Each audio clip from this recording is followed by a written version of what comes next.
Alright, so this is the first update. It's UTC 2021. Hoping I make it. This is Monday, the week of the Derby. I leafed this car. Wasn't planning on doing that. Like you can see, I don't even have the body bolted down yet. We've got the A-arm strapped down, front suspension's done. We gotta get the tie rods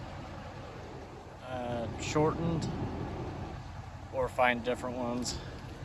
We got the bumper mounted, it's tilted. And this car we get kickers from the dash bar or off the roll cage. They'll come out right there and they'll go right there. So we got that tilted and the bumpers mounted. Got to do brackets tomorrow and then bolt the body down, get a cage in it. The rear end's sitting where it's going to. It's kind of a shitty video. But I've always had really low riding cars, so this one's gonna be up off the ground a little bit more. We're gonna canoe this trunk if we have time. If not, we're just gonna weld it solid and call it a day. I'm more worried about here forward. As long as it runs, drives, and the front crashes, as long as that packs in and I'll cut it away from the wheels, that's all I care about. Because if you've seen my other videos, I am a front end driver. I don't drive in reverse. It's not my thing. Yeah, so we got it tilted, got the A-arms welded down, A-arm strap. We get 4 inches by 3 inches by quarter. And then we get, so the kicker's gonna go right there. Right to the top of the frame. And then our brackets will go from there. We only get 14 inches, so they're gonna end right around there. We'll see how they end up tomorrow. Yeah, 2021 UTC. And might have a lot of questions on why I put a pointy bumper on it, but I feel that everybody puts too soft of a bumper on Vic's, and it allows the frame rails to split when the bumper moves.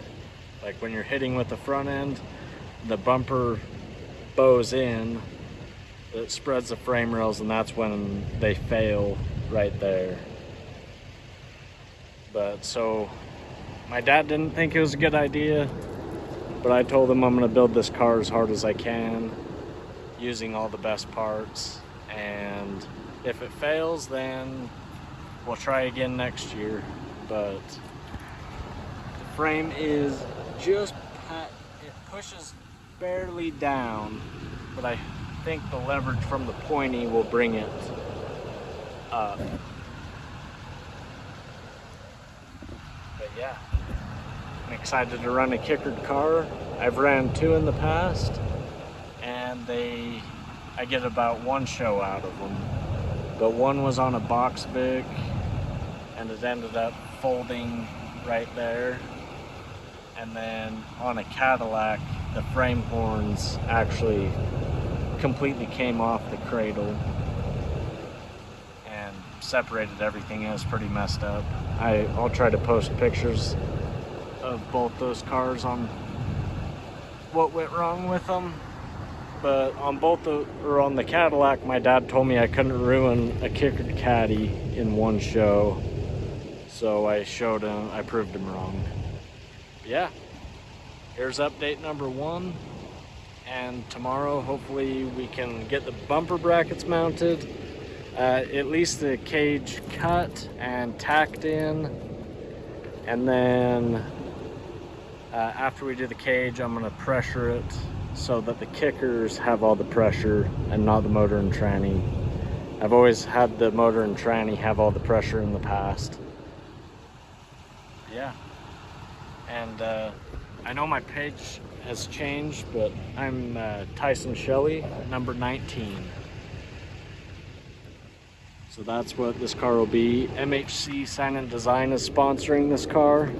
hit him up for any graphics. He's gonna do a badass door wrap, and then we're gonna use a roof sign that I've already got. This is a memorial car for my wife's grandpa that passed away from liver cancer. So we're gonna go show him how it's done and put on some good hits, hopefully. Okay, I'll keep you updated.